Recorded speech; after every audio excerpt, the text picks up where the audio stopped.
All right, good afternoon, everybody. This is Steve Wilson with the University of Illinois at the State Water Survey, part of the private well class program.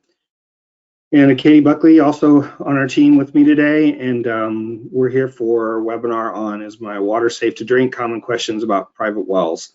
We do this webinar fairly frequently, and it's geared towards private well owners.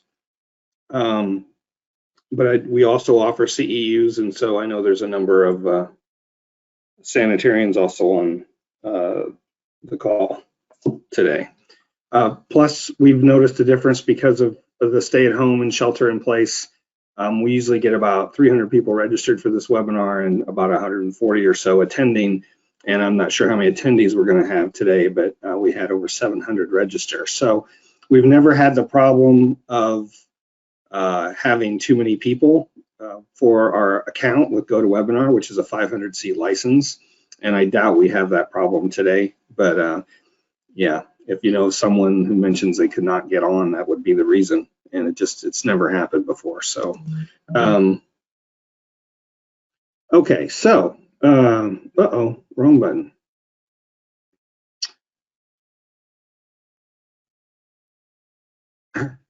Okay, I'm trying to forward my slide here. There we go.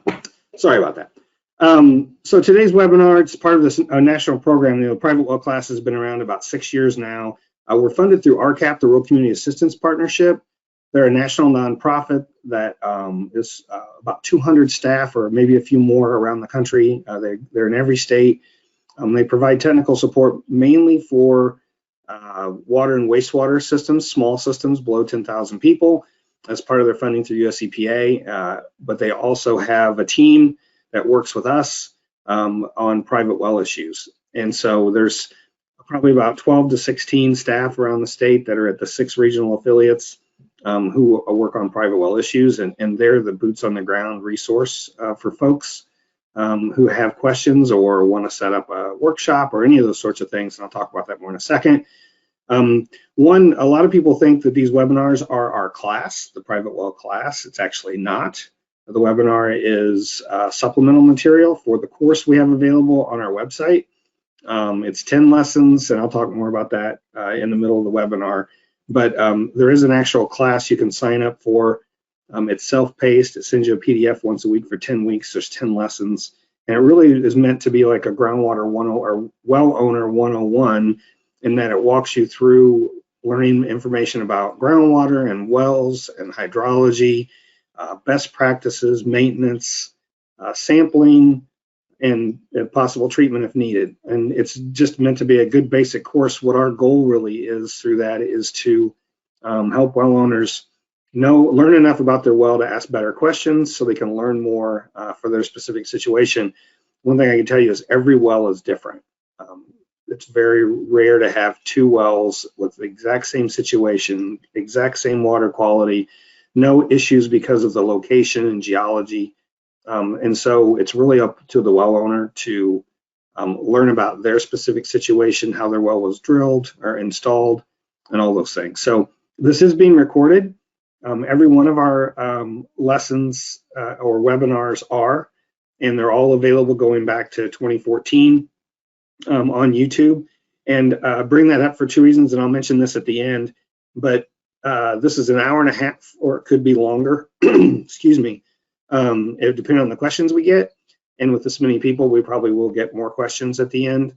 But the first 40 minutes or so are the same material as the last time we did this webinar, but the rest of the time we spend answering your questions that you've asked in advance.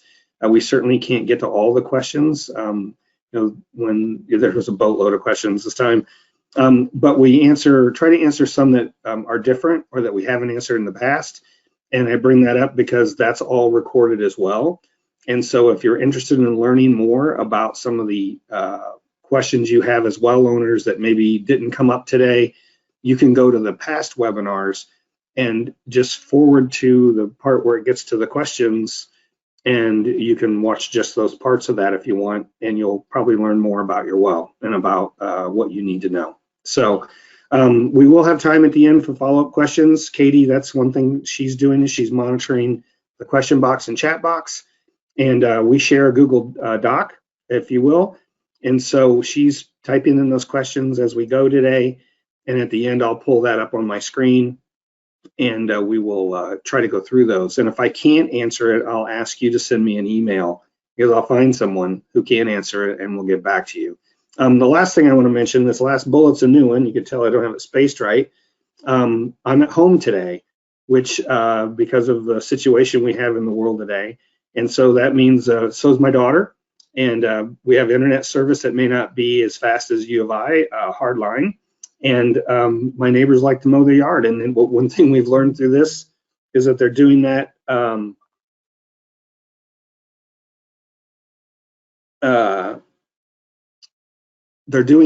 at different times, even during the work week. So we've had several instances where we've had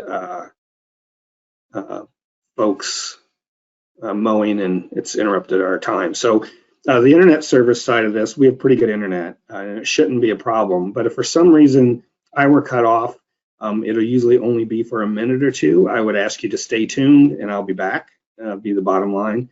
And I know Katie's having some trouble with her login for GoToWebinar right now. Katie, one thing I can tell you is that you're listed on there twice, once as organizer and once as organizer offline. And I don't know, maybe your best bet is to get totally out and come back in. All right, so moving on. For environmental health professionals, we work with NEHA, and this webinar is available for CEUs through NEHA and also for Illinois LEHP credit. I want to mention that we do this webinar fairly frequently because it's a basic class for well owners, and we have new people signing up for our actual class all the time. And so in the bottom right, I've listed all of the past times we've had this webinar. And so I know for NEHA, if your credentials are through there, you have a two-year credentialing cycle. So if your credentialing cycle ended on March 30th this year, so you're in a new one as of April 1, 2020. If you take this class today, any other time we offer it in the future before 4/1/22, you wouldn't be able to also get credit for it again. And so that's something to keep in mind. So I've listed the dates of the past ones we've done. I believe everybody's two-year cycle is different, and so that's on you to make sure. In the handout section on your GoToWebinar menu, there is a certificate of completion slide deck, which we don't have up yet. So I just made some changes to it. But the worksheet for the class and the agenda. But if you contact us, if you want those things, a copy of the slide deck and the completed NEHA forms, we work with you. Katie will just email us at info@privatewellclass.org. We did receive a lot of questions today. Mainly, I think that's because we have so many people who signed up. I'm Steve Wilson. I mentioned groundwater hydrologist. So most of my work is in source water, working with wells and aquifers and determining availability and water quality. And I have an issue that I'm not going to be able to fix, and that is my email is going off like crazy, and I should have turned the sound off. Katie is an outreach specialist with us at the Water Survey, and she'll be taking your questions. I mentioned also I want to mention Walt Kelly, who runs the groundwater section at the ISWS, which he's my boss. He's a geochemist and helped answer some of these questions, as did Eric Yegi, who's with the Water Quality Association. They represent and certify treatment products, as well as represent all the companies and folks that have treatment equipment, mostly for individual use. And so he's been a big help over the last several years, and they provide a lot of good information for us to use. So RCAP, these are the 6 regions. Maybe you're familiar if you're down in Texas with Communities Unlimited, for instance, or in Minnesota, or up in the upper Midwest, the Midwest Assistance Program, MAP.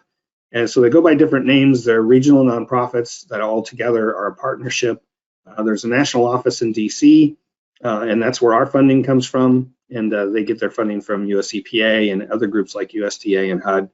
They do housing and, as I mentioned, water, wastewater, and private well work. So they do have staff in every state. I know there's 5 staff in Illinois.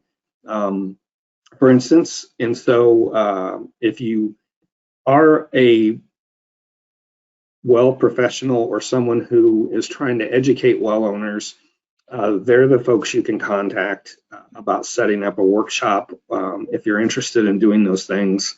And also I'll mention this assessment tool that we developed it's kind of like a sanitary survey for private wells.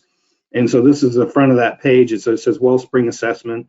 There's 18 sections. It's meant to be a detailed overview of someone's well and surrounding area, including the geology, the well log, all that stuff. And so an RCAP person can come out and work with a well owner one-on-one, gather information, fill this thing through. We've actually got this on a tablet now as well, but it takes some wherewithal. You need to be a well owner couldn't fill this out themselves, or not some of it they couldn't. It asks questions about backflow devices and a lot of other things that really it takes someone with who has some experience with private wells to do. And so RCAP has a lead person in each of the 6 regions who's been involved with this for the last several years. They do these well assessments all over the country. And as I said, it's like a sanitary survey for private wells, but it does a lot more than that, in that it gives you a chance to work one-on-one with a well owner about their specific situation. As I said, every well is different. Also promote best practices. In the end, they give recommendations on what they might need to change or fix or consider. You know, most of the time well owners aren't sampling their well as frequently as they should, things like that. And it also encourages communication because for those of you who are county health department or local health department folks, I'm sure you've heard many times well owners don't come to you sometimes because they're worried about you being able to either condemn their well or tell them that they can't use their well. Now, there are a few local jurisdictions, especially out east, where that may be the case today. It used to not be the case at all, but over most of the country, probably over 95%, the county health department or local health department doesn't have the authority to tell you you can or can't use your well.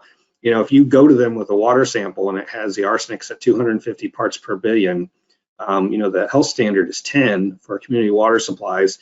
They may, you know, strongly encourage you not to drink the water or to get treatment, but they can't tell you you can't drink it. So use your health department. That's one of the messages, and work with them. They want to help you. They want to protect your health. And so things like that, RCAP and other folks who are doing these assessments can answer those kind of questions for you as well. And they've already developed relationships with a lot of the health departments around the country in doing this work, and so they already have some good contacts for you. As I said, they've done over 1,800 of these. It's actually up over probably 2,200 or so of these assessments around the country. We're doing workshops led by RCAP staff where you could go in and get a 4-hour training on how to do the assessment, fill out the assessment tool. We've actually stopped the in-person training part of that. We are at privatewellclass.org doing these once or twice a year. We did one in January and we had close to 200 participants. But it's a 4-hour class. It teaches you 2 things, really. One is how the details about filling out this assessment, if you're going to try to take that on. And the other is how to do outreach to well owners. We did a study for CDC where they funded us to look at why well owners don't test. And so we reached out to 100 programs around the country, mostly local or county health departments that have had funding or have their own program for working with well owners, and tried to kind of pick their brain on what they did that was successful and not successful. And we've developed that into part of this free tutorial on things you should consider if you're going to try to do an outreach program for well owners. Okay, so I work at the Illinois State Water Survey. It's a very unique place. Every state has a state geological survey. Illinois is the only state with a water survey. I think Oklahoma just started one a few years ago, but most states do not have a separate scientific survey just devoted to water. The water survey was started in 1895 because of cholera and typhoid outbreaks, and it's grown into an organization that has atmospheric sciences work, surface water, groundwater, chemistry. Our public service lab used to offer free sampling to any private well owner for inorganics and metals. That changed in 2006 when the state's budget took a nosedive, so to speak. But we are the repository for all the well logs in the state. We do a lot of applied research for communities, pump tests, all kinds of things related to using groundwater for water supply. And I'll show you two pictures that are coming. I'm also in charge of all of our data and outreach at the Water Survey. And we're going through our files and scanning all the old historic documents. This is a study that was done in 1916 in Pana, Illinois. There was a typhoid outbreak, and one of the survey's staff went down there and investigated the situation. Everyone assumed it was because they're only partly sewered and they weren't using their brand new drinking water treatment system, but it turned out it was because of the Pana Ice Cream Company, which also sold milk. And they had 7 farmers who provided milk. It all went into one big vat, and everyone used the same bucket to pull milk out. And it led to this outbreak of typhoid in 1916. We did this sort of sampling because of events like that all over the state. This is in New Athens, Illinois, which is in St. Clair County. And this young man was helping the Water Survey staff person who was doing some testing, and had him hold up that device so he could take a picture. But this is in 1917. And when you think about, I do a lot of field work, or used to, and you think about the equipment we take out today, he's got everything you can think of that you'd need, reagents and everything else to do any kind of testing, even as far back as, that's 103 years ago. So pretty cool place to work. We've got a long history, and we've been involved in trying to help groundwater users for a long time. So as a well owner, the things you need to remember are that private wells aren't regulated. Most of the time in most states, once it's installed and in place and been approved, it's yours to deal with. So it's really up to you as a well owner and a user to be sure your water is safe to drink. No one's going to do it for you. Where in a community, Champaign, Urbana, Illinois, where we're at, has a community water supply. They test the water, they make sure the water pressure is there, they do everything that's needed so that when I go into my kitchen and turn on my tap, I have safe water to drink. That's your responsibility as a well owner, and you need to understand what those are. So also, you can't go by taste, odor, smell, or taste, odor, or color. It can be the best tasting and safest looking in the world, but it's also things like arsenic, or you won't know what's in there. It's colorless, odorless, and tasteless. So now I grew up on a well, on an old hand-dug well. My grandpa hand-dug in 1933. But today I live in Champaign, Urbana, in the community. And so I pay $40, $50 a month for my water supply to have water at my tap. And that's the cost spread out over 150,000 residents. And it takes care of everything: the infrastructure, the sampling, the licensed operators that make sure the treatment's being done correctly. And this is all your responsibility as a well owner. So what you can do as a well owner, it's really about being aware and understanding your well. We have so many well owners who never test, don't even understand they have a well. I've had several water operators tell me stories of people calling, complaining about not having water. And when they went out to their house, there's city water on the other side of the street, but on this side of the street where the house is, they have a private well and they didn't even realize it. And the well's right in the front yard. So, how that happens, I really don't know, honestly, but I'm in the business, so I don't see that side of things.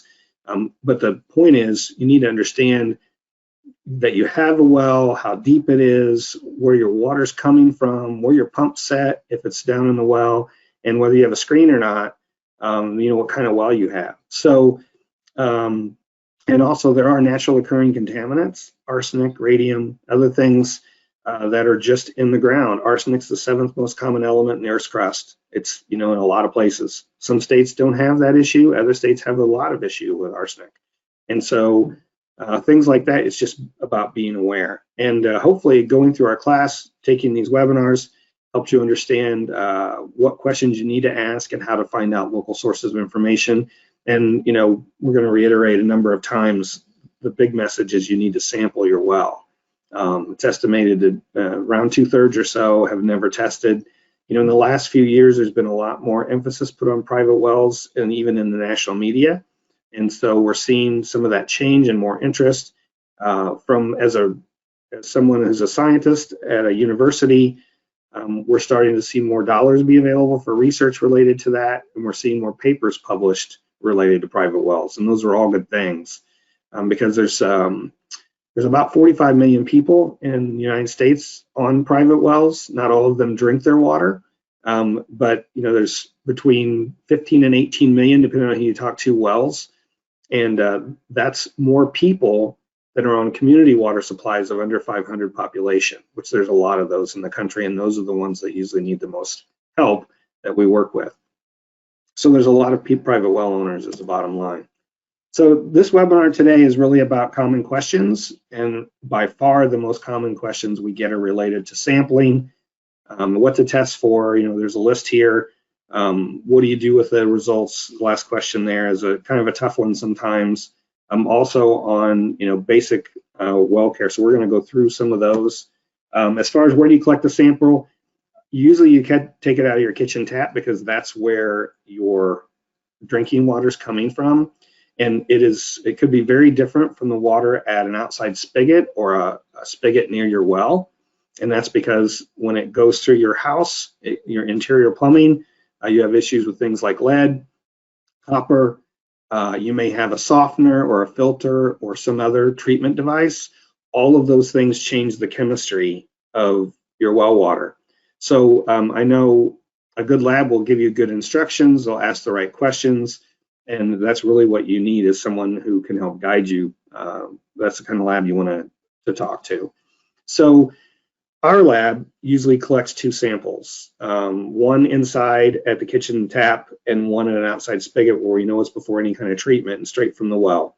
And the reason we do that is, one, we want well owners to collect a sample that's more like the groundwater sample. So we ask them to let it run for a given length of time, and then collect an outside spigot sample, and that helps us understand what the groundwater quality is, and then also collect one at their kitchen tap that's representative of their drinking water. And as I said, they can be significantly different. I'm going to show you an example of that. Premise plumbing is a big word these days because of lead, and so if your water happens to be corrosive or aggressive, it can leach lead or lead from copper pipes where there's solder, or leach copper, which is also a regulated contaminant. This is a sample from a well near Champaign that came to our lab, and this was in 2015. So this is the outside spigot, and I want to point out a couple things. One, down on the bottom right, the hardness is 351. Further up, you can see the turbidity and color are pretty big numbers, 29 and 48, and the pH is 8.02. Over on the left, near the beginning, the last of the first five there, sodium is 25.9, and anything with a less than arrow means it's below our detection limit for that compound. So this is the outside spigot. Hard water, pH in Illinois, some would say we're fortunate, is, it's not acidic, and so it's not aggressive. So it doesn't usually cause a problem with piping in that respect, but it still can, depending on some other factors. So then we collected, and this is a well owner who's fairly knowledgeable about things, and he collected a sample from after his filter and softener. And so the differences you see here, if you look at sodium, it went from 25.9 to 198. And so for someone who's just using a normal salt softener, sodium chloride softener, and you're on a low sodium diet, depending on how much water you're drinking, this could have an effect if you're not aware. But it did do what it's supposed to do. If you look at the hardness down on the bottom right, it went to 0.68. The filter also helped clean up the turbidity and color, and it didn't affect the pH very much. So at the kitchen tap, he added a RO system, a reverse osmosis unit, which is why he collected this sample in the first place. And this is a well that's in sand and gravel. It's 240 feet below land surface. And we're not really talking about well types today, but with a sand and gravel well, the water's coming in only at the screen, which typically for a private well, that's the bottom 5 to 10 feet of the well. So his water's coming in at 230 to 240 feet below land surface. It's properly grouted and sealed, so he really has no issues with any kind of surface contamination. And so everything we're seeing here is natural groundwater quality. So, but an RO unit takes almost everything out. I mean, the whole thing is full of less than signs now.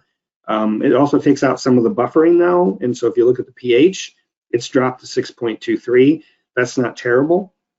But if you didn't start out at 8, and you know, it could be a case where the pH has been lowered enough that now you may have concerns with lead or copper and those things. So there are unintended consequences to everything you do, including adding treatment, and understanding those things is one reason why you know, we collect multiple samples in the first place. So what do you test for? It really depends on your situation. You know, I'm going to give you a standard list of what we recommend. And again, we put this list together for a national audience. So it's going to be different for in any given area based on what formation is coming from, if there are any known contaminants. I mentioned arsenic or radium. I'll show you some examples in a second. But you should contact your local or county or state health department for advice about where you live.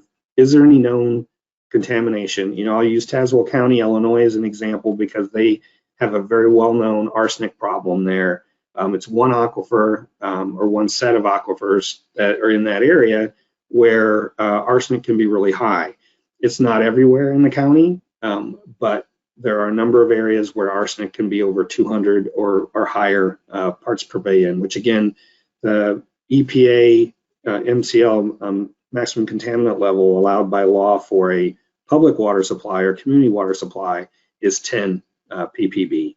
And so it really matters. You can even call your local community water supply operator or their utility department. They may be able to tell you if there's any known contaminants in the area that they're treating for. In some states, I know in Illinois, you can go on our state EPA's website. They're the primacy agency that regulates all the community water supplies, and you can look at the community samples and what they have in their water. And that's the case in a number of states. I don't think everybody has that sort of stuff up on the web yet, but it is available and you can ask for it. So also other folks you can ask besides the ones I just mentioned include, you know, even your neighbors, your well records folks. Find out if you just Google, you know, Illinois well records, you're going to find the water survey and the geological survey websites. You can find a person to contact there, and some of those questions actually come to me. That's my job at the water survey, is to help well owners beyond what we do for this class. So also in Extension, we work closely with Extension in a number of states, including Illinois. They're out there doing outreach, and there's some have some really excellent experts on private well issues. So there's a lot of folks you can contact. You just need to go out and do that thing. And so the other, again, we recommend sampling for coliform and nitrate annually because they indicate a pathway into your well. So nitrate is currently regulated only because of what it can do to babies under 6 months of age and pregnant women. It causes blue baby syndrome, where the nitrate converts to nitrite, and that binds with the hemoglobin in your blood. And so for babies whose stomachs aren't developed enough to actually break that down further, that can cause a lack of oxygen in their bloodstream. And so, and coliform bacteria is not the bacteria that causes health issues, that's E. coli. And so coliform is an easy test, but if you have coliform, that means there's a pathway into your well, and E. coli could be getting in there as well. And that's why we test for those things. And so many times there's places where everyone's testing for coliform and nitrate, and that's all they do. That doesn't tell you that your well's safe necessarily. And if people ask me that question, that's the answer I give them. Those are indicators that there's a pathway into your well. It means your well may not be safe from surface influence. It doesn't mean that there's nothing in your well that could be in your well water, like arsenic or radium from a natural occurring source. That could be a problem. But it's, you know, it's the barrier effect, if you will. It's something you can do that's easy to do to make sure that at least you know your well construction and your grouting and the way you know, the surface influences around your well aren't getting in there. So a couple examples. This is from Rhode Island Department of Health.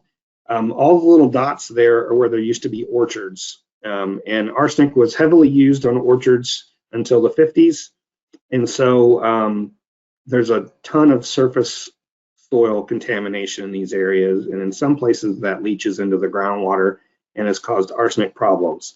So if you are in Rhode Island and near an orchard, old orchard, and you show up on one of these in one of these areas, you'd need to talk to the Department of Health about this in more detail. But the reason I show this slide is because you see that splotch in the middle. I won't get into whether that's pink or gray to everyone, but that big splotch that's in the middle third of the state is beryllium, naturally occurring beryllium. And if I could, I'd say raise your hand if you knew that beryllium was a regulated contaminant, because until I saw this map probably 6 or 7 years ago, I had no idea that beryllium was regulated, but it is. If you go to the EPA's webpage, you'll find beryllium as a regulated contaminant. It has an MCL, it has health effects if you have water that has too much in it. So this is my slide to say that's why you have to go ask, because I would normally never recommend anyone test for beryllium. It just doesn't occur that often, but it certainly does in Rhode Island. There are also sites that are more helpful. This is Massachusetts DEP. You can type in your address. It'll tell you whether or not you're at risk for arsenic or uranium issues with your well. And so this is based on all the sampling they've done and the mapping they've done of the geologic units that carry those constituents. And so it's an opportunity, if you live in Massachusetts, to understand if you have a bedrock well where you might be at risk. And that's just helpful to you. And it's something that's on their website. And then even a little more advanced, if you will, Wisconsin, their primacy agency is the Department of Natural Resources, DNR, and they also do private well sampling. And so they've mapped all the samples that they have for different constituents. So I went up, this is an online mapping tool, and I went up to the upper right there and told it to display arsenic by county. And so as I mentioned, the health standard is 10 ppb or micrograms per liter. And so here you can see by county, if it's the screen color, it's 5 or less. If it's all below detector limit, that's the one up at the top there. But then around Green Bay, you see some more red and yellow where it's over. That means the average sample is over 21 that they've sampled in that county. And that kind of tells you, like I mentioned with Tazewell County, that even if some of those wells are low in arsenic, some may be really high, the average is at least is over 21. And so that's a risk. It's twice the health limit. It's something people should be concerned about. If I were going to move to the Green Bay area or I live there, I'd want to test my well for arsenic or before I bought a home. And so these things I think we're going to see more of, because it really is useful information, and it's something that should be publicly available to help people decide what to do, especially because there's no national regulations related to testing private wells. So here's what we recommend. And again, this is a basic list that we think you should test for. One thing we've learned in working on groundwater quality for 100 years is that some constituents like arsenic, if it's especially a buried or confined aquifer, it doesn't change hardly at all. And so if it's there, it's there. And so I have several monitoring well nests around the state from projects I did in the 90s. And one in particular has wells in Tazewell County where the arsenic's pretty high. But there are, I think I have 16 wells over there that we're mostly using for water level measurements, but we sample them once every 5 to 10 years for a suite of inorganics and metals, including arsenic. And the arsenic in one of these wells, even though a couple of them are pretty high, 50, 70, something like that, but there's one that's always around 3 to 4, and it never changes. It's always low. Where the others, even 3 miles away may be much higher, an order of magnitude or more.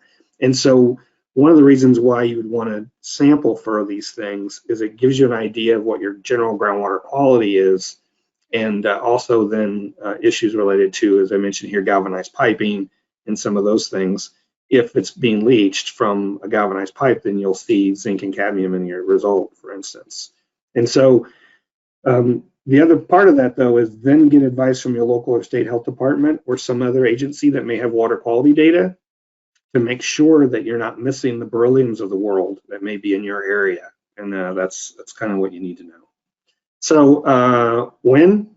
Well, and beyond what I've already mentioned, anytime you open your well, have work done, the pump's pulled, it's good to disinfect it. It's a requirement for public wells. Anytime they have to change a pump or work on it, they have to disinfect.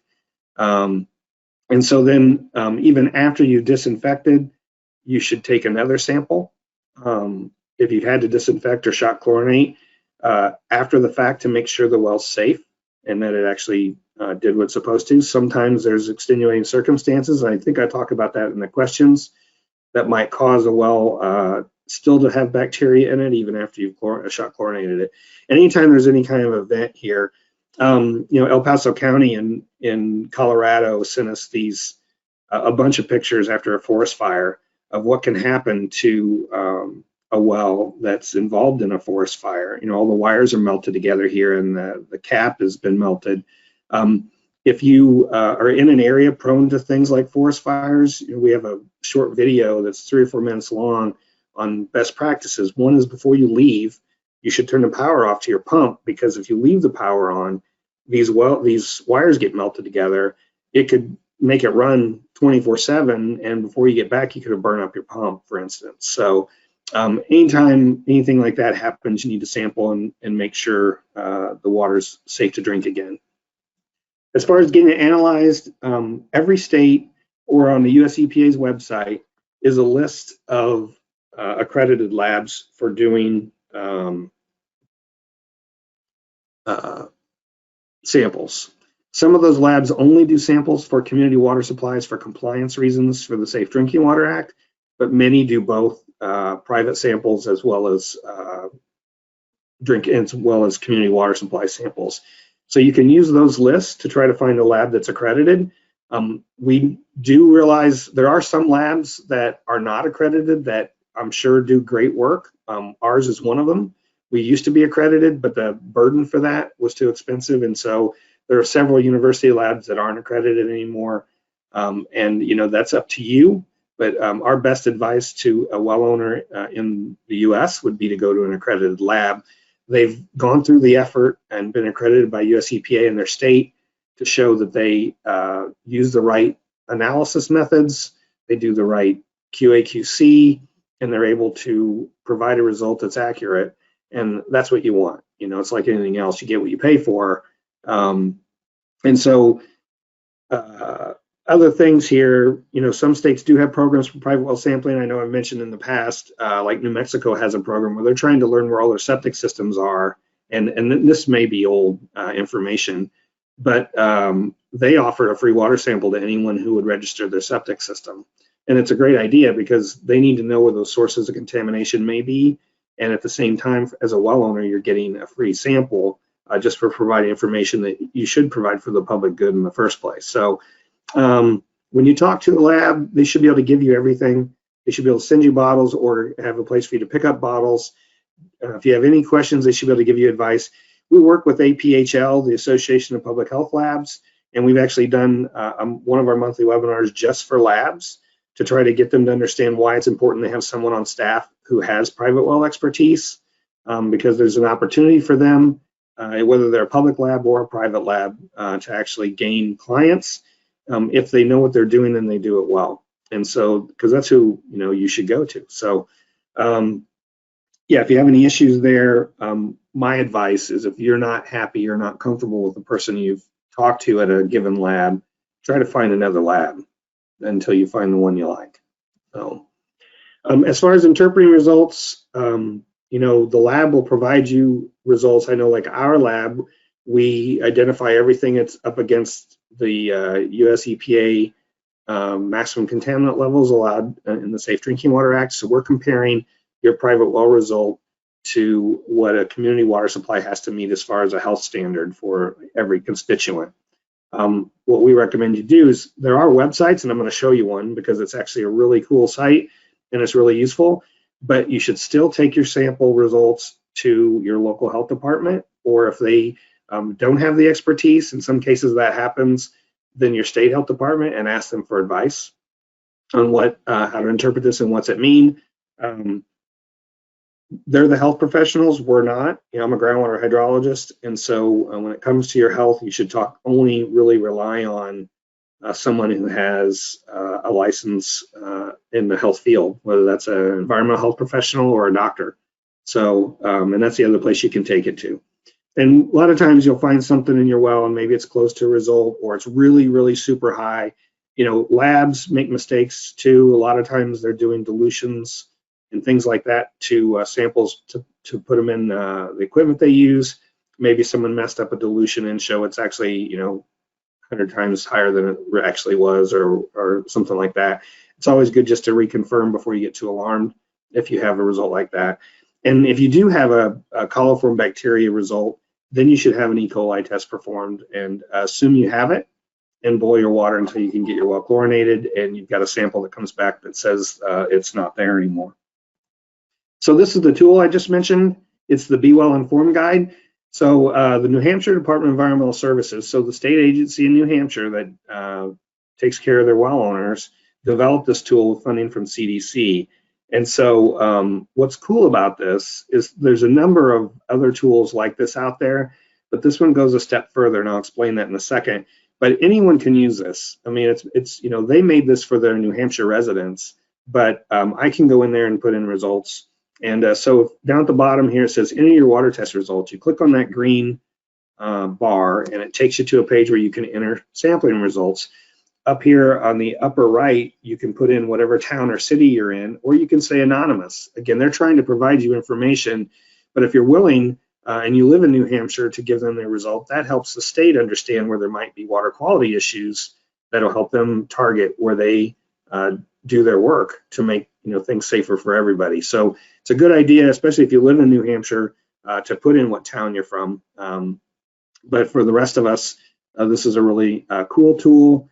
And so I put in arsenic 15, a result of 15 up here. And the green box that says micrograms per liter, one of the advantages of this site versus any of the others that are out there is that they give you a chance to change the units. We ask a question, our private well class, there's a pretest. So when before you take the 10 lessons, you're sent a pretest. And one of the questions we ask is a math question, converting from micrograms per liter to parts per million. And only 27% of the about 6,000 or 7,000 people that have taken that pretest get that question right. And so it reminds us all that, you know, we're not using math every day. You can lose it. Or some of these things aren't common. You're not used to using the term micrograms per liter or parts per billion. And so understanding how to convert those units is tough for some folks. And where here I put in 15 micrograms per liter, which is 0.015 milligrams per liter, which is standard is 0.01 or 0.0, yeah, I think that's right. So it's 10 ppb. And so I put a value in that's over the limit, over 10. And then when I click on the show me the results, it actually has a page in the middle where it asks if I have any other information on some of the other metals, because that makes a difference on how it interprets the result. In this case, I didn't do that. But what it comes up with is not only the red X, it says it's over the health standard, which is 0.01, 10 micrograms per liter. But it also tells you what kind of treatment will work.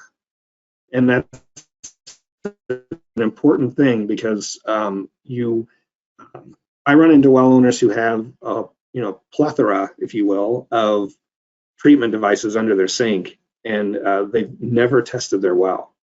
That's getting the cart ahead of the horse, and they're changing out filters and getting new media and spending money either every month or every so often to fix those things when they don't even know if they really need it. And so it's easy to be worried about your health and just say, well, it's safer just to do it, but it's better to sample and know what's in your water, is the bottom line. And when you do that, it's also good to know for sure what types of treatment actually will work. And if you have arsenic, it's usually some kind of absorptive media or RO, reverse osmosis, that'll remove it. So there are other methods, but these are the ones that are most common for a homeowner. And so that's what they've recommended here. So it's a really nice tool, and it's been vetted through a state agency. So you don't have to worry about someone's trying to sell you anything or any of those sorts of things. And that's why, you know, why it's such a good site to use. But we had these, we have had 2 conferences for professionals, one in 17 and one in 19. And we had these folks come and talk about their tool at the 2017 conference, and at least 6 other states asked for the code for this to develop sites for their own states. from that. So it tells you how good that is to me. So yeah, and there's also more information. Absorptive media's NSF ANSI standard 53, and RO is NSF ANSI standard 58. If you're going to buy a treatment device, it should be NSF ANSI approved for the constituent you're trying to remove. And so this is telling you should be able to find that information. Actually, the Water Quality Association has some of the stuff on their website, and I'll show that during the questions. So when the questions are answered, I bring that up. So there's a lot to know if you're a well owner, and especially if you're going to add treatment, but you don't want to add something you don't need. And so it's good to understand what the NSF ANSI standards are. That means that a third-party certifier has tested somebody's device and made sure that it works the way it's supposed to, and the claims they make are valid. And so if you buy a device that doesn't have that stamp on it from UL or Water Quality Association or NSF, you're taking a chance that it actually won't do what it's supposed to do because it hasn't been tested by somebody who's independent and a third party. So as far as interpreting results, I want to go back to these tools are really only a guide for typical water. We've seen some really strange things that are really hard to figure out, and had to even contact some of the research folks at EPA to help us, because sometimes you run into a really unique set of water chemistry. And so always take your results to your health department to get a qualified answer, because the one thing you don't want to do is assume those things say it's okay. If there's some other issue, maybe you have some kind of sensitivity or some kind of health issue that would make even a normal value for a person that's healthy a risk for you. So that's what health professionals are there for, and you want to use them if you can. So as far as other things, there's one of the other presentations I give more about well owners, and it's more about outreach to well owners and understanding what the problems are. There's really two basic problems with private wells, and you can talk about PFAS and any other emerging contaminant or personal care products and pharmaceuticals and all those things, but it really comes down to well owners don't understand what it means to be a well owner in a lot of cases. They don't understand all the important stewardship responsibilities they have.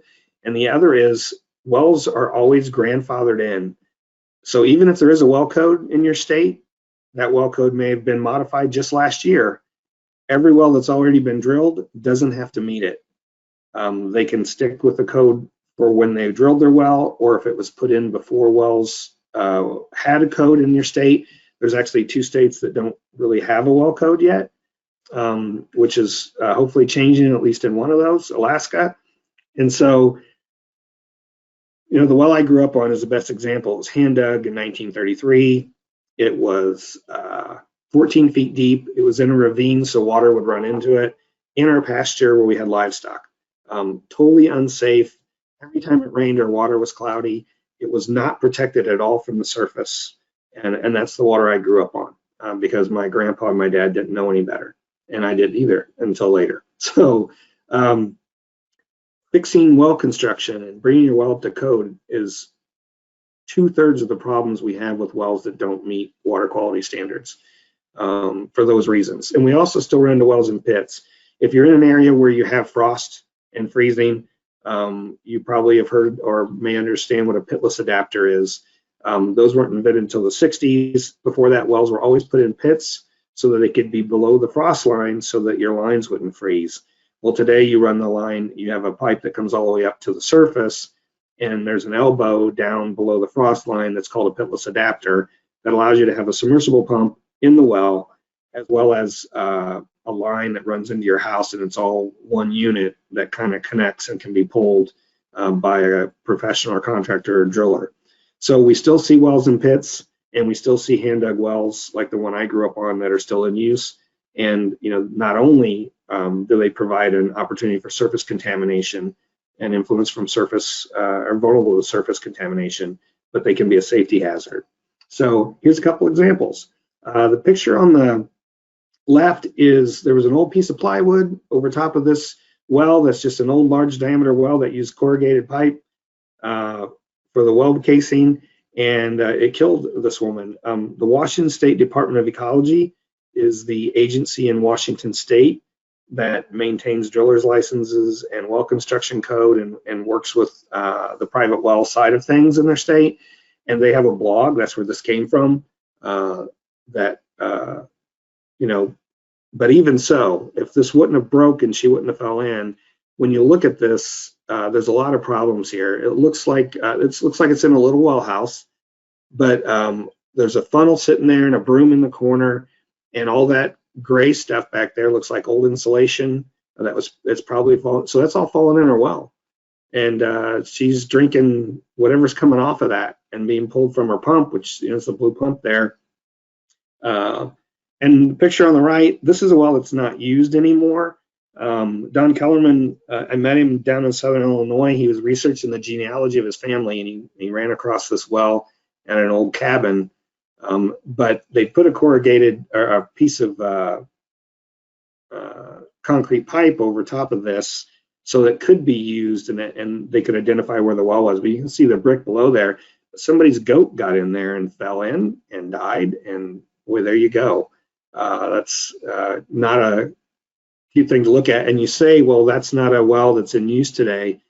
You see a lot of wells that are left open like this. They can also contaminate the aquifer if it's a shallow aquifer, and contaminate somebody's, or maybe a well that someone left because they used to use it for their garden, and it's only 60 feet from their new well. And we see that all the time. So what do you do with these wells? You should bring them up to code, fill them in if it's a well like that one there, and I'm going to talk about more about abandoned wells in a second. But if you have a well in a pit, you extend the pipe up to the surface and fill that in. You know, we see times where a tractor runs over the cover of a well pit, and it caves through, and now your tractor's, you know, one wheel down 3 feet or 4 feet underground. And so, you know, talk to the well authority, county, a contractor, find out what it's going to take to actually bring your well up to code, if it can be. But if you have a lot of water quality problems, then it's something you need to deal with. And really, I will say, growing up on the well that I did, your body gets used to it. So when I went to college, and this is 30 years ago, I drank that well water my whole life. But after I came to Champaign-Urbana, I went to the U of I. When I went home for Christmas, after I'd been drinking chlorinated water for 3 or 4 months, I could no longer drink our well water and not get sick. And so, you know, someone may say, we hear all the time, well, I've never gotten sick, you know, blah, blah, blah. It doesn't mean it's safe. It means there's a pathway into your well, and that something could spill in there that could really cause problems. Same with abandoned wells. So because well logs weren't required until the 60s, in some places, much later in other places, New York, it was 2000, New York State, there are, in many states, more undocumented wells on file than there are wells that are in the records. And even in Illinois, where we started requiring logs in 1967 or 68, anytime we've gone out and done work in a given area and we identify all the wells, typically we have about half the well logs, if that. And so there's a lot of wells that are still in use that we have no idea how deep they are, what kind of well they are, any of those things. And so there's as many of those wells that aren't in use anymore that are still out there and can be a safety hazard. Just like wells and pits, you know, they can. And the thing you should know if you're a well owner is if you have an old abandoned well, you know where it's at. Somebody comes on your property, even if they're not supposed to be there, and they fall in, if they get hurt, it kills them. Or you contaminate an aquifer and say there's a subdivision nearby and everybody's well gets contaminated because of your well. If they can prove that, you're going to be responsible, and it's just not a risk to take. So here's some examples. These newspaper clippings all came from Illinois. Many years ago, had a groundwater education coordinator at DNR. And when his job was actually eliminated, he provided us with all of his materials. And all of these newspaper clippings are from the 90s. And the third one down, everyone remembers Jessica McClure, pretty famous, that covered live on CNN for 18 hours when they dug her out, and that was in Texas. but the other 3 are all from different parts of Illinois. And we didn't have, instant media notifications on our phones back then. And so, a lot of the folks in Springfield never realized that someone in Galesburg had died, or in Buffalo Grove, from falling in a well, but it happened quite a bit. And these 2 pictures are both from, again, the Washington State Department of Ecology blog. And they're trying to pull a horse out of this old abandoned well in one case. And the other one, a man in Sheldon, Washington, fell 45 feet into this old well, and he walked away. So pretty lucky in that case. So that's what I have related to the canned material, going on the common questions part. But I want to talk a little bit about our class and the material that's available, and then we're going to go into all the questions that you all asked. And so, as I mentioned before, the private well class is 10 lessons, and you sign up via our website, and it sends you an email once a week for 10 weeks. And included in the email is a PDF of the lesson. It's between 6 and 10 pages long, each one, but it much more detailed describes the issues related to that lesson.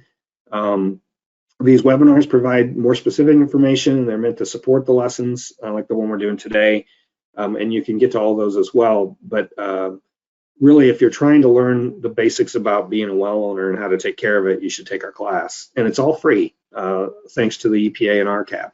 And that's the nice thing about this program. All the webinars are free, all the materials are free, everything is free and publicly available to provide as much assistance as we can. And we have our website also has a phone number and an email address, so that we get questions all the time from well owners, which is great, and we answer what we can and try to help them find somebody locally when we can. So this is the front page. You can either click on Learn by Email, or in the middle there it says Take our free class, and it takes you to a page to sign up. We also have, as I mentioned, it says Learn by Video. Those are some short lessons like the one What to Do After a Fire, and also the webinar recordings. And you can also use the menu across the top. For each lesson, under the Resources tab, we have other resources that you can go to. And these are all things that we feel are useful to support the lesson. Like the first one is the science of groundwater. It's really basic information about how water flows through the ground, some of the terms that are common, how to know how good your aquifer is, some of those things. And lesson 2 is about well contamination, how water gets into your well. Types, we get into types of wells later, but all of these additional resources, you just click on the title and it will take you to, or give you a PDF if that's what it is. A few of them are web pages, but most of them are documents, and they're really useful, and they're in other people's terms, if you will. And so one of the things that we were concerned about is we're not trainers per se, or weren't when we started this. We were scientists, and we were worried that the lessons wouldn't be that understandable or readable. And so we provided all these other resources, and we've learned that we did a good job, to be honest. We got really great feedback. We've had over 8,000 people take the class so far. But this material is available, and it really does give you an opportunity to learn more about a specific topic. Like under number 2 here, the Michael Graber Michigan Flowing Well Handbook. Michigan had so many flowing wells that they were losing 28 million gallons a day of groundwater to flowing wells, just running across the surface, running out of the well, because the water level was higher than ground surface whenever you tapped into these aquifers. So they've changed their well code, and if you have a flowing well, you have to cap it so that it doesn't flow. And this book has all the different types of capping systems you can use and all kinds of information about. It's very Michigan centric, but it's also very useful if you happen to be in an area with a flowing well, which we have a few of those in Illinois. We do webinars like today. We do one every July on septic systems. And I just use that as an example. So you can go back to see the one from 2019, 18, 17, or 16. Different questions at the end, as I mentioned before. But this is a basic class on what you need to do for your septic system and what not to do, as far as what you put down your drain or your toilet and all those sorts of things. But there's, you can see here that it says there's 58 webinar recordings. That's probably higher now. And I know there are 21 training videos now, but we also do some specific ones, like we've done this lead webinar twice, just to with all the things in the media and all the concerns. People need to understand that, you know, lead isn't in groundwater except in a very few areas where there happens to be naturally occurring lead. Lead is coming from your pipes in your home, or in the line from your well, or the well itself if you have galvanized casing or drop pipe. So we go through all those. We actually brought in someone from Virginia Tech who's an expert on lead in private wells, and she presented a lot of this for us because it's, you know, again, trying to provide the best resources we can. And so for things like lead, we also have a resources page. And so you can just go to privatewellclass.org/lead, and this page comes up. And there's a lot of other information, even about filters that reduce lead, that you can find there. So I mentioned the 21 training videos. This is an older slide, obviously. It says 16 up under categories. But we put together these videos a few years ago on a bunch of different topics. And one of them I try to highlight is shared wells, because except for the state of Washington, there are no rules related to people sharing wells that I know of. And so if you have the definition of a public water supply is 15 homes or 25 people. And so we actually used to have contractors in Illinois who would go in and put a subdivision in and put one well for every 5 homes, and they'd have to share it just because it was their way of saving money by not putting a well on each property, as well as a way of not having to incorporate or do something that required them to then be a public water supply and have to meet all those standards and have a licensed operator and all that stuff. Total disservice to the people that bought those homes. You know, if you're on a shared well, there can be a lot of issues. Maybe originally the shared well was a parent who had 2 or 3 kids. They decided to build out their area there and build 3 more homes. So now there's 4 homes on a shared well, but it's all family. Move forward 50 years, and now there are 4 different people. If you're not the person that owns the property that the well is actually on, someone may buy that and decide they don't want to share anymore. And if you don't have something in place with in the deed or any other legal document, it can really lead to problems, especially if something goes wrong, like a pump fails and all of a sudden you need $3,000 and you have no agreement with your neighbors. It can really be a problem. And so, you know, again, there's a lot of topics like this that we try to cover. Again, another thing that folks seem to have a lot of issues with is water pressure. And so we have 2 videos that talk about how my pressure tank works and why does my well keep losing pressure. The how does my pressure tank work has had over 300,000 hits since 2016. And that tells us that there's not a lot of good information out there about how to maintain pressure and be sure. And now we've switched to variable speed pumps and things like that to help with that. But those weren't always available. And also that a lot of people have pressure problems. So, and lastly, we started a podcast series. The first 3 that are listed there of those 6 are actually the first 3 lessons that we've tried to modify for podcast. We haven't done the rest yet. The other 3 are from interviews we did with RFD Radio, which is the rural radio for Illinois Farm Bureau. They've invited us over for their Friday show on radio to talk about different things related to abandoned wells and stuff. So, and lastly, we do have the complete class translated into Spanish. So if you're, especially if you're a professional and you work in an area where there may be a lot of Spanish-speaking folks, native Spanish speakers, this site's available. We actually work with some of the RCAP folks in California that are working in Southern California with communities that are mostly Spanish speaking. And when we get questions like to this web page, we send them out there and ask them to translate, and we give them an answer and they translate back. It's not the most efficient thing in the world, but it allows us to reach this audience. And in some parts of the country, it's mostly non-English speaking folks that live there. So we've tried to make this available, and we have a number of our videos, not all of them, are also available in Spanish as well. Overall, I would say the goal of our program is to help well owners understand why the well is important and why they need to know how it works.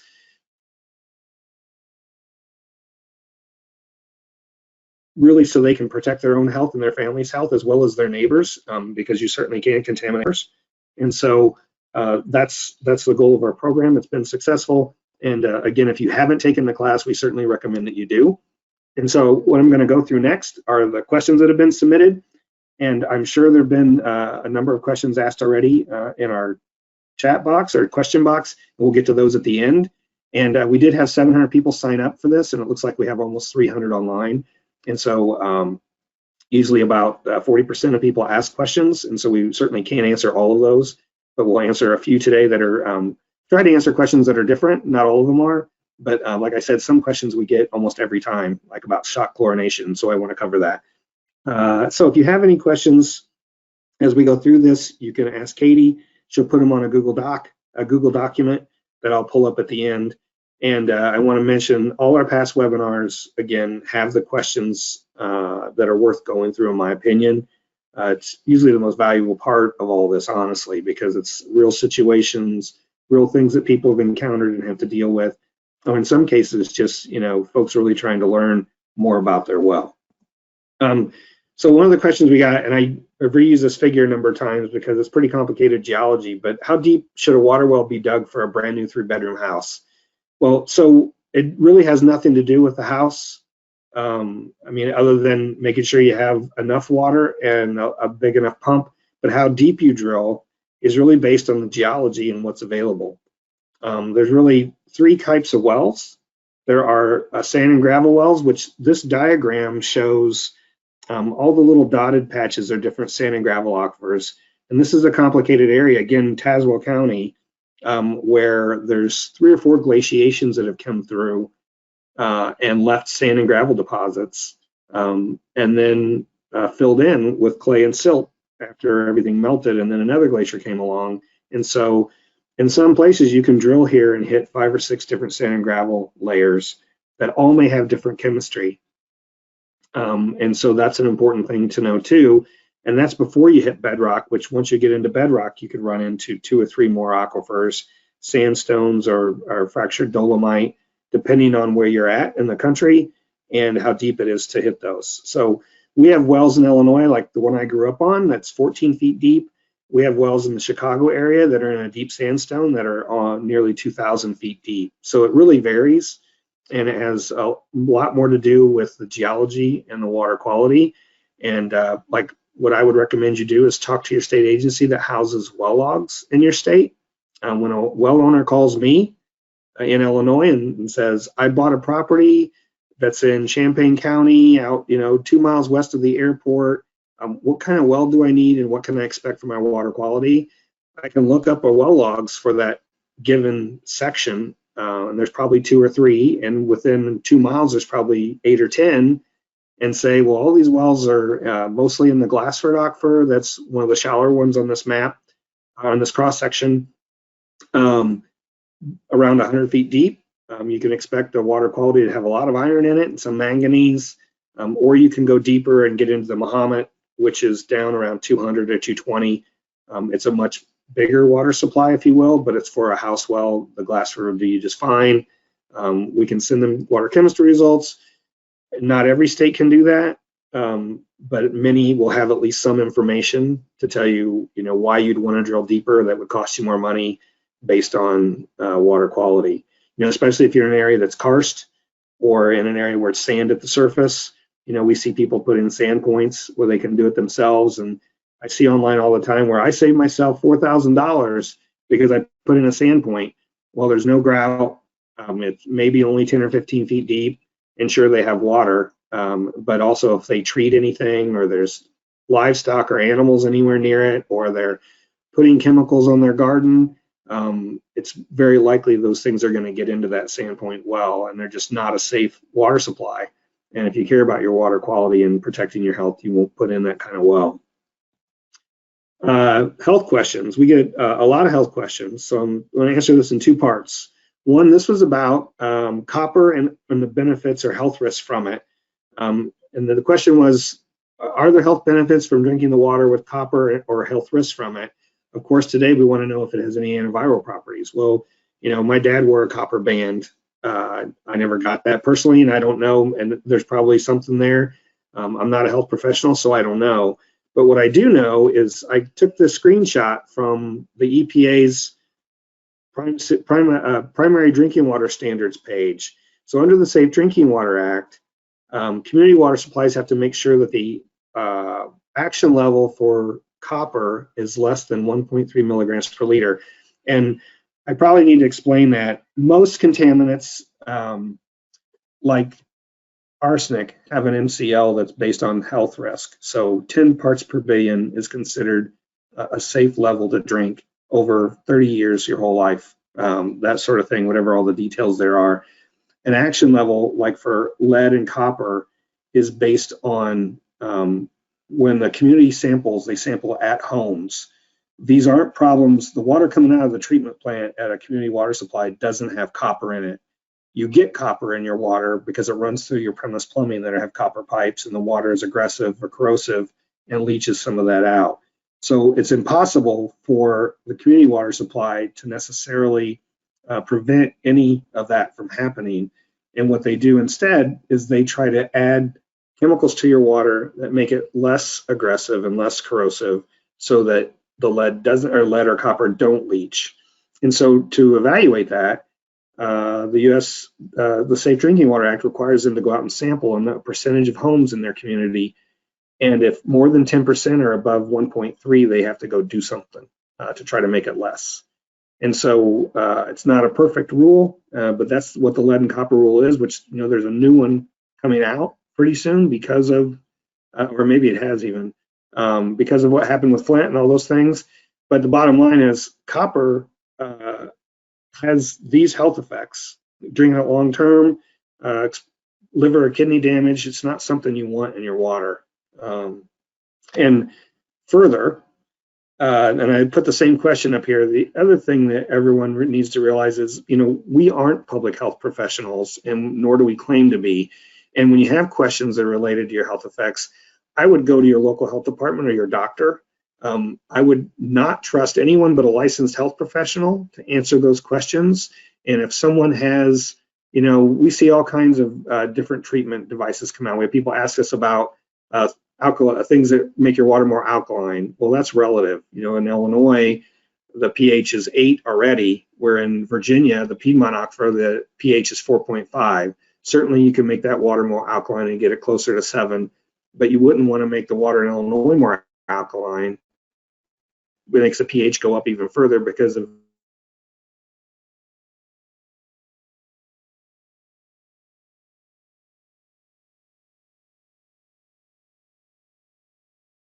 Hi there, everybody. This is Katie Buckley speaking. I think we lost Steve's audio here. I'm going to get in contact with him quickly, and okay, we can so get it. It's back. It's back. Oh, here we go. Okay, thank you. No, so yeah, I was afraid we might see something like this, and I apologize. Hopefully, luckily it was short term, and because I had a message saying my audio is out. And then just as Katie was talking, one that said, now it's back. So next question. So what are specific concerns for wells in former mining areas? The area our well is located in was mined for silver and hasn't been mined since 1920, but they have a 40-foot deep well, which is pretty shallow. It's near a creek, which, a well that shallow, depending on the size of the creek, it's very likely that it's under the influence of the creek to start with. And besides that issue, as we answered here below, mining activities can be a source of contamination, especially if there's acid mine drainage. Then you can have metals contamination, and that's been in the news sometimes with some of the old mines out west. And so you should have them tested. Complete or inorganic analysis means inorganics and metals, and that way you would know if you have any elevated metals in your water. And if your well is only 40 feet deep, then you could be under the influence of the water in the creek, depending on flow direction and a lot of other things. So it might be worth sampling to look at more frequently for bacteria, or if there's and I'm not a chemist, but I know our public service lab can tell you if it's been treated or if it's surface water based on the chemistry. And because I know a few times we've had people send in samples, and our lab manager would say, hey, well, there we go.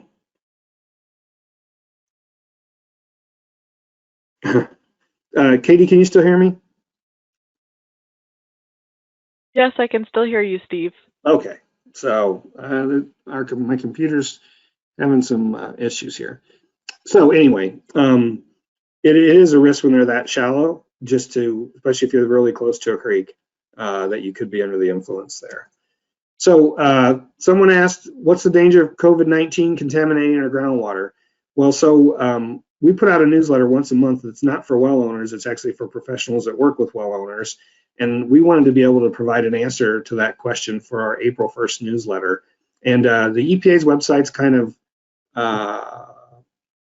not definitive about those things. It basically says if you're concerned about any kind of virus or bacteria or pathogen, you should treat for it, because it's really, just like in the wastewater industry right now, a lot of the things that they normally try to avoid related to pathogens are no different from COVID-19. So they already have steps in place protecting themselves from coronavirus, just because it's similar to some other pathogens. But if you can read here, Minnesota Department of Health, which is one of the best in the country. They're very active, especially in private well issues. They're very progressive, and they have a lot of really smart folks that work for them. We asked them because I wanted to get a definitive answer that we could, hang our hat on, and this is what they gave us. Basically, according to the World Health Organization, COVID-19 has not been detected in drinking water supplies, and the current risk of drinking water is low. The EPA recommends Americans continue to use and drink water from their tap as usual. This applies to private well owners as well as people who get water from a public water system. So, coronavirus is distributed by air, or it sits on things. It's not transported by water. And so groundwater should never have an issue. We've never had any kind of cold or flu virus or any of the other similar things affect groundwater. And so it isn't an issue, is the bottom line. So rental property. For private wells that are utilized by tenants that are in rental, if I could spell, property, or renting the property, how are they assured that they can receive information about what's in the water they're drinking? Well, you can't necessarily. There are a few places I mentioned out east. There are some jurisdictions like in Massachusetts where the local health department may have some authority to affect who can use a well or who can't based on the water chemistry results. But over most of the country, like our county health departments have no authority to tell you to drink or not drink. They can't make you sample. You can go to them if you have a problem. They have staff that are knowledgeable, but it really is buyer beware.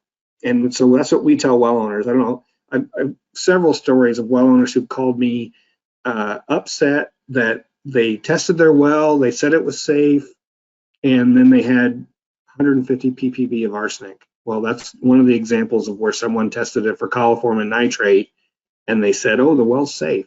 Well, no, it doesn't mean the well's safe. So we tell people not to purchase a home until they've had it sampled, and we tell people who are selling homes not to try to sell their home until they've had a sample and they've remediated any problem they have, because it's going to make the value of their property better. Because if someone comes in and says, well, I'm going to test this first, and it's a problem, it really can cause issues. Last year at the state fair, I had a well owner in Champaign County, which is where I'm at, come up to us and start talking. They were just there for the state fair, and they saw our booth, and they were in the process of buying a home, and they were working with a contractor, and they wanted to take a water sample, which made the seller really upset.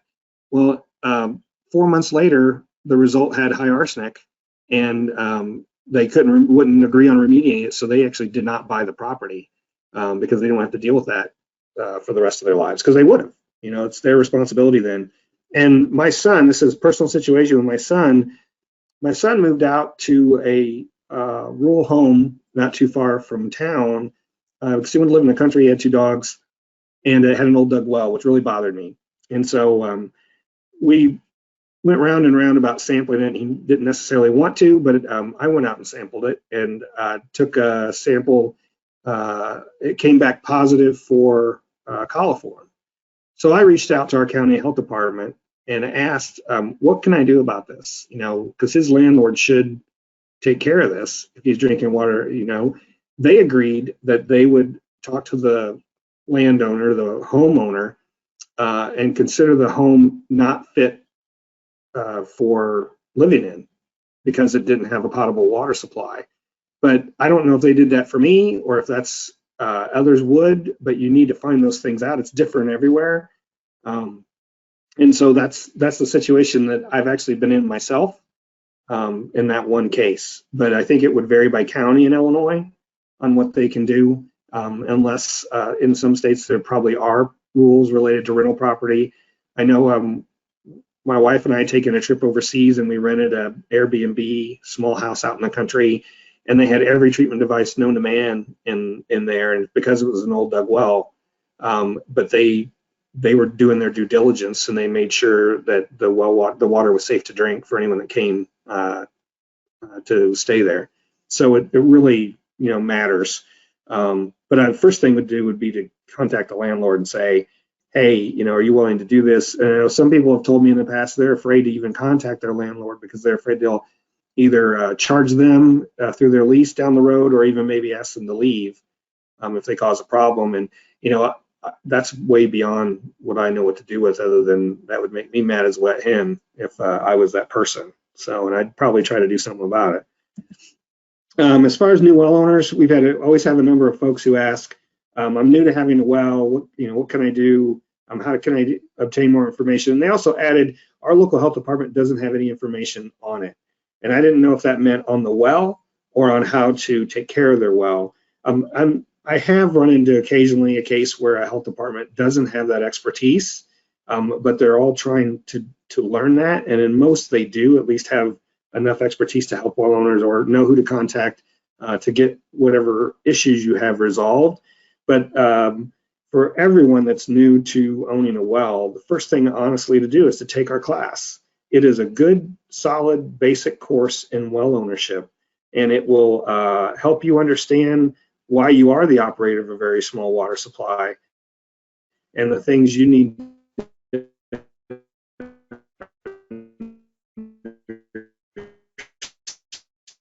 in order to maintain that and make sure your family's safe and you can use your water.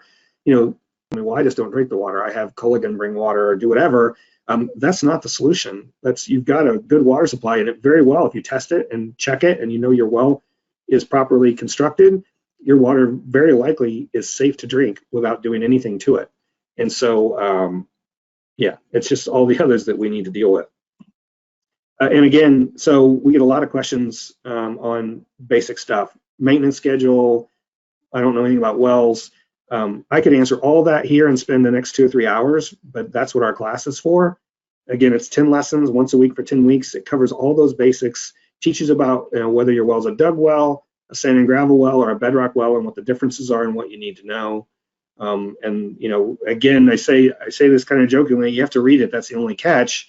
In our evaluation for the 8,000 or so people that have taken our class, about as many people have said 7 days is too far apart as they have said that's too close, I can't keep up. And they've also said, why don't you have more videos? Because I don't like to read. And as someone who's older, I find that frustrating. But I get that the world we're in today, people want their information instantaneously, and they'd much rather watch a video to find that out rather than have to read through all that material.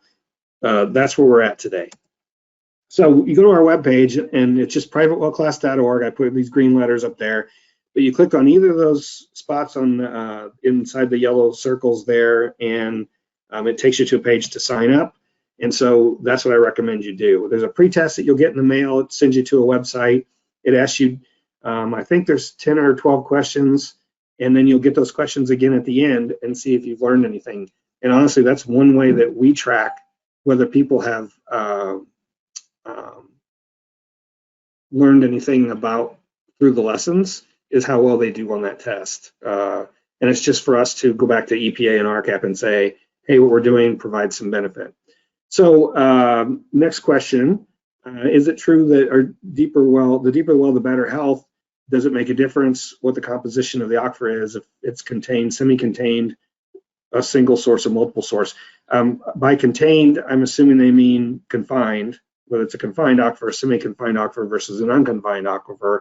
And those are terms that we're not going to get into today.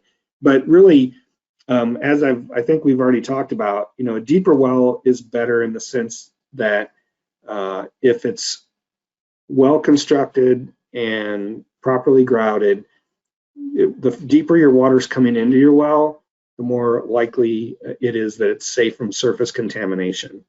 But you also have the opposite side, that you still need to know what the water quality is in the aquifer, wherever deep that is, whether it's the 1,800-foot aquifer or 240-foot aquifer, or if it's a 60-foot depth aquifer. You need to know if there are any natural occurring contaminants like arsenic or radium or any other metals that could be in the water. Because I believe it's Wisconsin, they have a bedrock unit that is so high in arsenic, like in the thousands, that they have actually rewritten their well code and legislated that you cannot finish a well in that unit. So if you want to, you have to finish a well above it in a different geologic unit that's not as high in arsenic, or if you want to drill through that to get to a better water supply that's much deeper, you just have to make sure you case all the way through that unit that has the high arsenic. So there are a lot of different situations around the country because of the differences in geology we have. If you're in a state that's got glaciated areas, then you likely have significant sand and gravel aquifers available to you, where in states that aren't glaciated, you may not. And so you need to ask your local health department or primary agency or the state agency that evaluates groundwater quality or maintains well logs. And so, like a state geological survey or water survey, and you should just call their number. They can get back to you. There's folks there like us that want to help. Yeah. So anyway, coliform versus E. coli.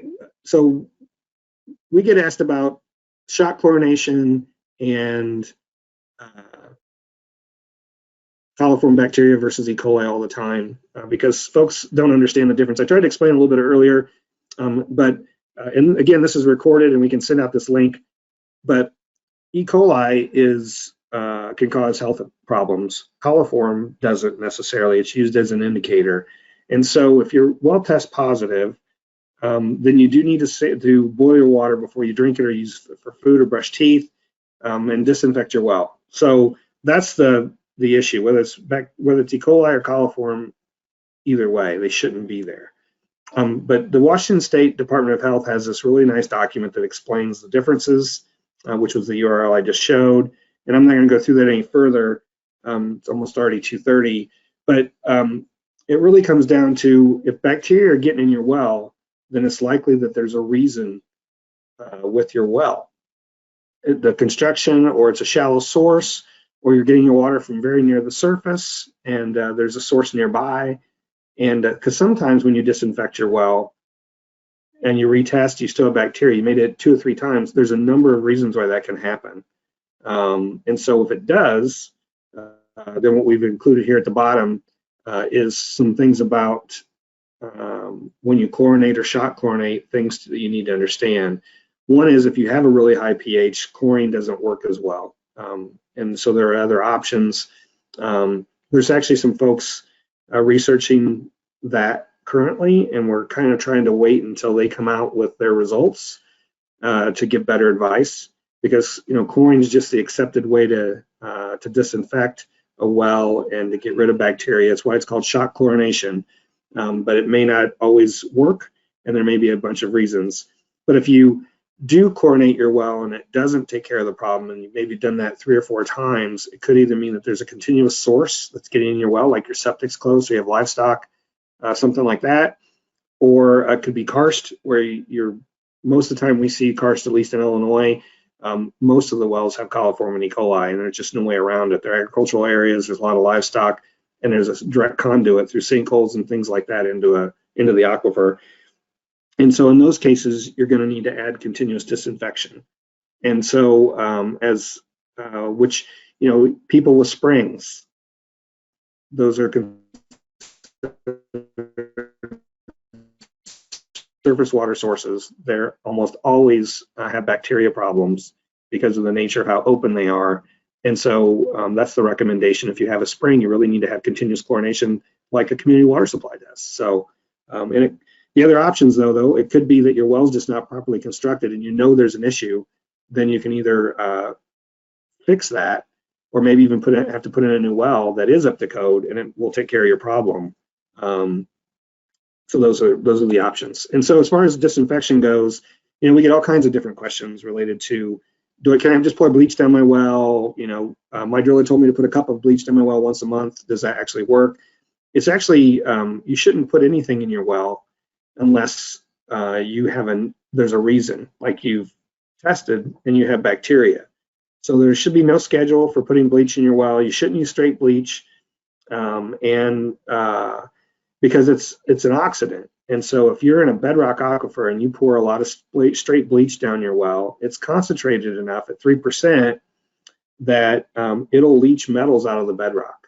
And we've seen cases where adding even those chlorine tablets that used to be available, most states don't allow those anymore, at the wellhead, will cause metals to be released in bedrock aquifers, and you'll see slugs of metals coming through your water system as far as the concentration. And so we use the one from Minnesota's Department of Health. This is this document shown at the bottom here. Well and water system disinfection from private well.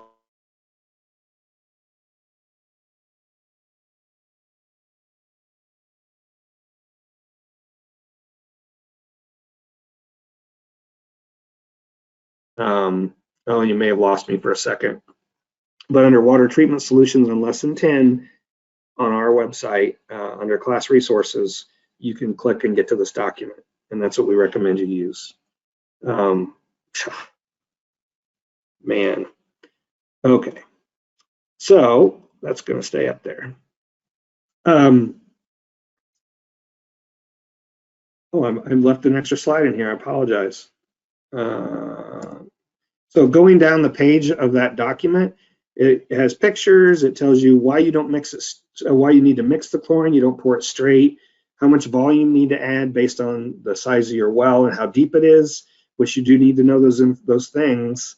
And then it puts it at the right concentration so that it'll actually disinfect, but not necessarily cause a problem. What we recommend is you leave it overnight, like at least 6 to 8 hours.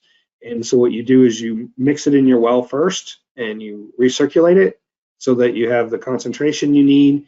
And then you run it through every faucet, spigot, toilet, shower in your house until you smell chlorine, and you shut it off and leave it overnight. And that gives the chlorine a chance to have enough contact time to kill the bacteria that might be in your system. Because if you have a sample that has bacteria in it, it could be in any part of your system, and you need to make sure you disinfect everything. And even has information on what to do with treatment equipment. And again, it refers you to the Water Quality Association to find like the manufacturer's recommendations, whether you need to take it offline, take out the filter, what you might need to do so that the chlorine doesn't cause a problem to your treatment devices if you have them. So why do I have to shock chlorinate my well more than once? I mentioned this a little bit already, but bacteria may have built up, especially there's a kind of bacteria that causes sulfur smell, and those things are pervasive and they could be in layers. And so even if the chlorination might kill the upper layer, it may take 2 or 3 if it's been a long time, or there could be a continuous source, which means that your well, there's a direct link between the septic system or a livestock feedlot and your well. If it's a shallow well, or there's maybe just a thin sand layer that most of the water's coming from, and your well's fairly shallow, those sorts of issues, are a little tougher to solve. But it could be that if it is a continuous source, you have to move your well, or you have to add disinfection, continuous disinfection, because it's always going to be a problem. And again, I mentioned the pH above 8 issue because chlorine isn't as effective there. Once you get to, I think, like 8.5, you need 100 times the chlorine to do the same amount of disinfection. And we're waiting on Virginia Tech's doing some research and some other universities looking at what kind of guidance we can give you as well owners on what to do if you're in one of those situations. So, because they are, even in Illinois, we certainly have some water that's above 8 naturally, and so chlorination isn't as effective there. Yeah, it could be the last thing here. It could be that there's other things in the water that react with the chlorine. So there could just be the natural water chemistry is such that it eats up some of the chlorine that you're putting in. So the level you've used may not be enough. And the litmus test, if you will, for that is if whenever you try to turn on your kitchen faucet until you smell chlorine and you don't, and it never gets to that point, then you probably need to increase the dose because of the natural groundwater causing that issue. And again, these are not common, but they're things that can happen.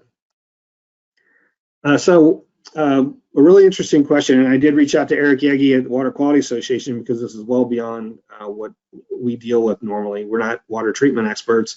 They have this titanium dioxide filter to remove arsenic, and they have 260 ppb of arsenic in their natural water, or their untreated water.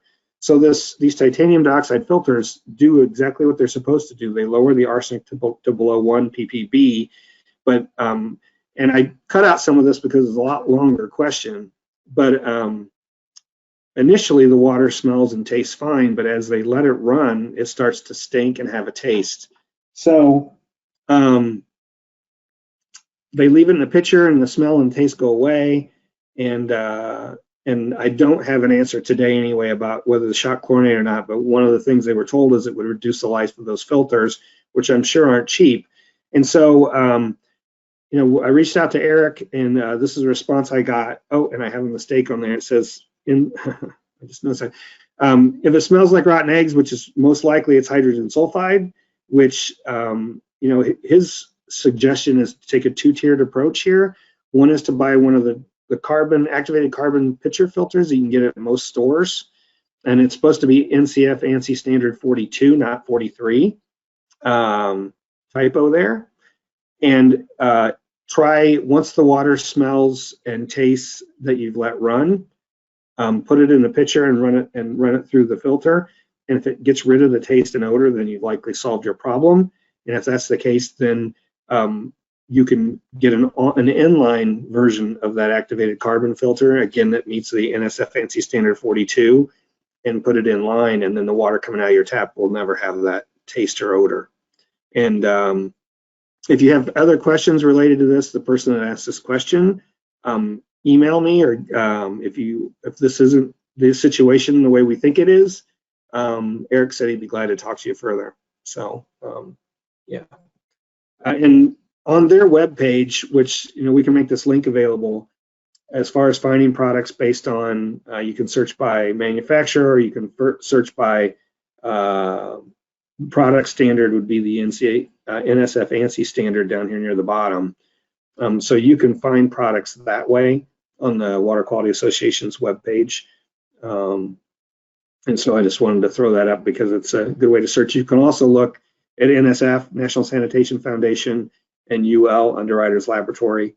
And if you just look up NSF ANSI standards, you'll get a number of pages that have information there for that.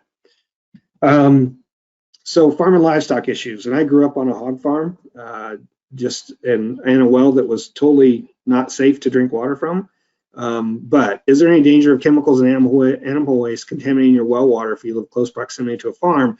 Well, like I said, as we've discussed already, it's certainly possible, depending on the well and the geology, that any well could be contaminated, no matter whether there's livestock around or farming practices around or not. It really depends on the well depth, how the well's constructed, and what geology you have. And so if the well's properly constructed and grouted, and it's getting its water from a fairly deep source. So for instance, there's 200 feet of solid casing before the well opens up and water can enter, then you're much less likely to have issues with any practice at the surface. And an example, and it's typically these shallow, poorly constructed wells that are vulnerable to that or any other source that's near the surface. And there are, I want to say millions, but literally hundreds of thousands of wells that are in farming areas, and that are just fine, and they're protected because they were properly constructed and they're getting the water from a deeper source. And then there are some, like the one I grew up on, where it's an old well that's not safe. Water can basically run in from the surface, and it's a very shallow well because that was the only way for my grandpa at the time that he knew. But in other areas, we have people who put in like sand points that are only 10 or 15 feet deep because the water table's so shallow and they've got enough water. This is the problem you're going to have. If there's anything at the surface that gets into the ground, it's going to eventually make its way into your well. Last thing I want to point out is I want to go back, and again, every one of our webinars, this is the one we did on septic systems I showed earlier, but I've moved to the second half of the video, and I had an expert on septic systems, Jim Starbard from RCAP Solutions in Massachusetts, who's a sanitarian, answer questions. So I just put the questions up. But if you go to that part of the video, which is around 45 or 50 minutes in, you can just get questions answered. And every one of our webinars have different questions. Sometimes they're the same. Some of these questions are the same as last time because we have a bigger audience, and we have not everybody's going to go back to these recordings. And so they were asked this time as well, and so we included them. And so with that, we can go to the questions that folks asked today. I'm going to get out of the webinar and pull up this web page, and I'm going to mute myself for 1 second.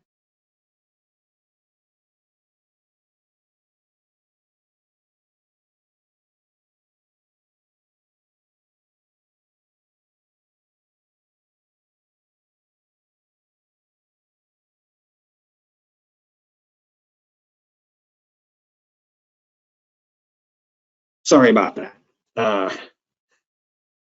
I'm at home, and that's just an unusual spot to be in, and our cat is making a lot of noise, meowing. That's the truth. So I'm going to zoom in real quick and make these bigger so that everybody can see them better.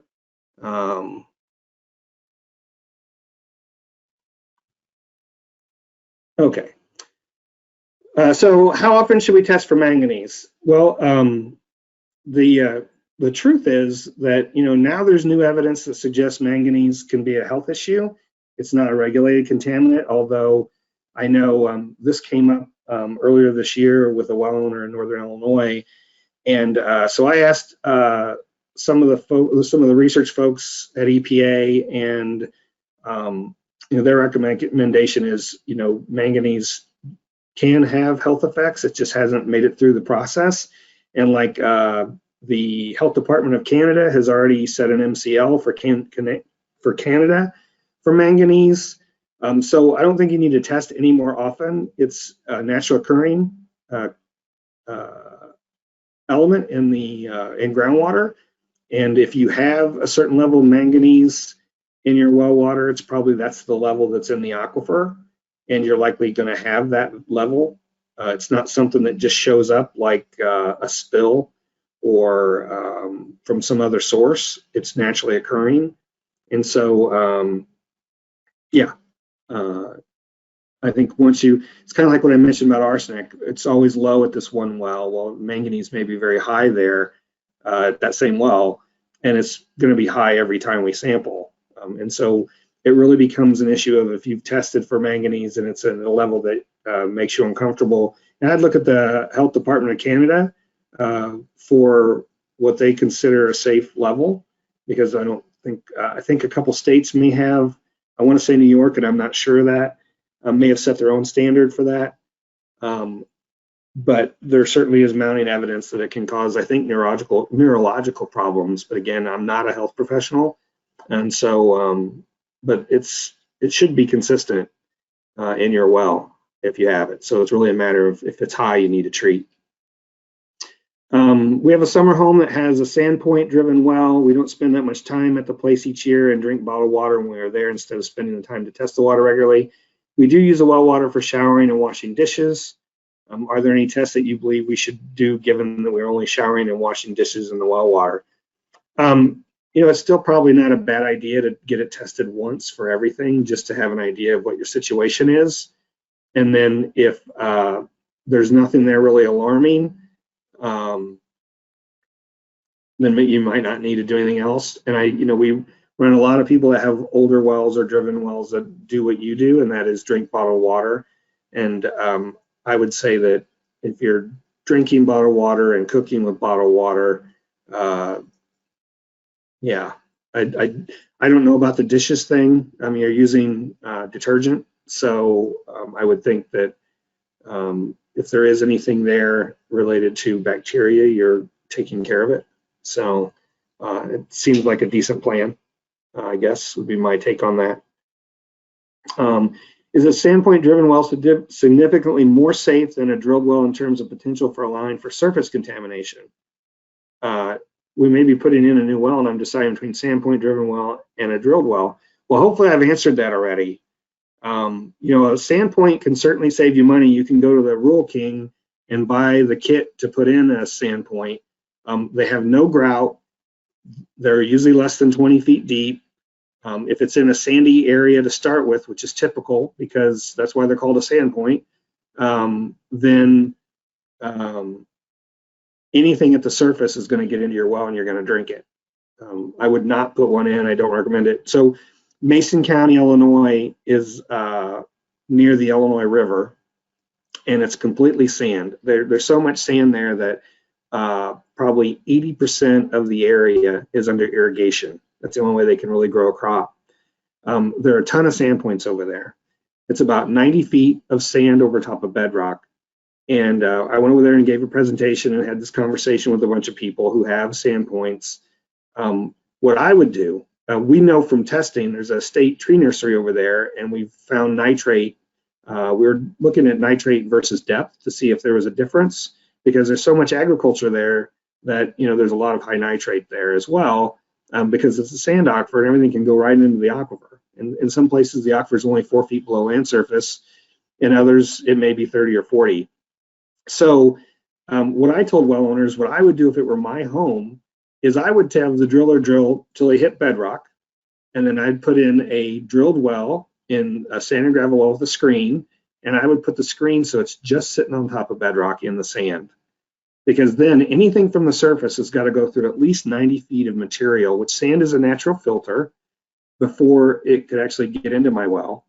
And I'm much safer than I would be if my well, if it's a water table, one community over there, east in Illinois, we have a monitoring well, and the water level is usually between 4 and 14 feet below land surface.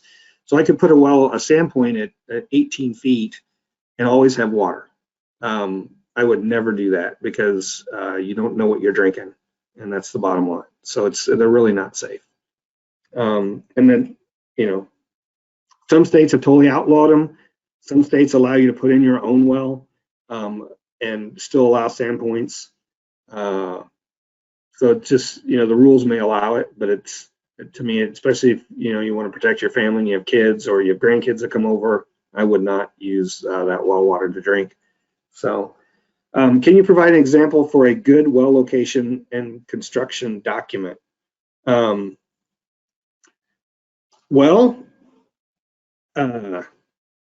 I can't pull one up here because I'm at home, but if I were at my office, all our records are now, at least internally, online, and I can pull up almost any well log for the state.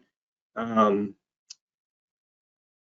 good well construction document, and every state has a little bit different set of rules, and some states don't require that much information on a log, others require a lot. And it has the geology that they've hit at each depth, the construction materials, what kind of grout they used, a good location, names for the driller and the owner and the drilling company, pump size, where the pump's set if it's in the well. All that information is important to know. Where the one for Illinois also has they're supposed to test pump the well. And so there's a place where it says, static water level 60 feet and the water level was 85 feet after pumping 10 gallons a minute for 2 hours. Not all well drillers even fill that out in Illinois. They should. Sometimes they don't. But it's really great information to have as you as a well owner to know where your water level is supposed to be, for instance, and what kind of pump you have, all those things. If you email us, I can send you a couple of our logs, but you can also go to our State Geological Survey's website. Well, I guess actually that's a generated log. The best thing is to contact us and we can send you one, because I know in some states they're very minimal and they barely have the geology and the location. So it really varies by where you are and what's required. And again, there's 2 states that really don't require logs to be filed. Mississippi doesn't require logs under 5 inches in diameter to be filed, I don't believe, or they used to not.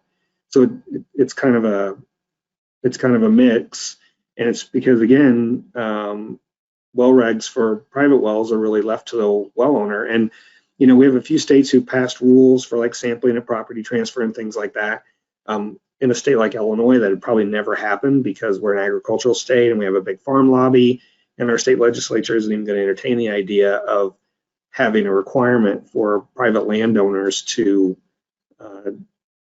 do any more than they already do. So I can't give you a specific example, but again, if you email me, I can give you a good log and what it should look like. All right. Aside from poor water quality as it affects drinking water, are there health concerns to be aware of when using water for bathing and washing dishes? Well, I hopefully just answered that. I don't think there's that big of an issue. And once in a while we get asked about arsenic. If it's really high, is it okay to take showers in? And again, we reached out to Minnesota Department of Health and they said it is. It's not really absorbed through the skin that way, and that it's not as much of an issue. But you can have issues with radon volatilizing, so it can be an issue if it's really high, and that's a different kind of testing, and something I'm not done. I know one of our past webinars, we put a bunch of information up about where to find resources related to radon in the questions, but I think in most cases, I can't think of anything that is a bathing or washing dishes issue where it's actually, potable water, even if it does have some poor water quality issues. So, that's a good question. Okay, well, for those that have stuck around, thank you very much. Again, here's the info on getting continuing education credit, and if you have anything else, you're free to email us any other time. Appreciate everyone who showed up today, and hopefully we've helped you some. And take a look on our website. You can see when our next webinar is. I know the webinar next month is really just about groundwater and wells, so it's really about geology and how water moves into a well, porosity and permeability and those things, and well types, the differences between a dug well versus a sand and gravel well versus a drilled bedrock well. And so if you're interested in that stuff, I recommend you show up. So thank you very much. We're going to end the webinar with that. And Katie, thanks for all your help today.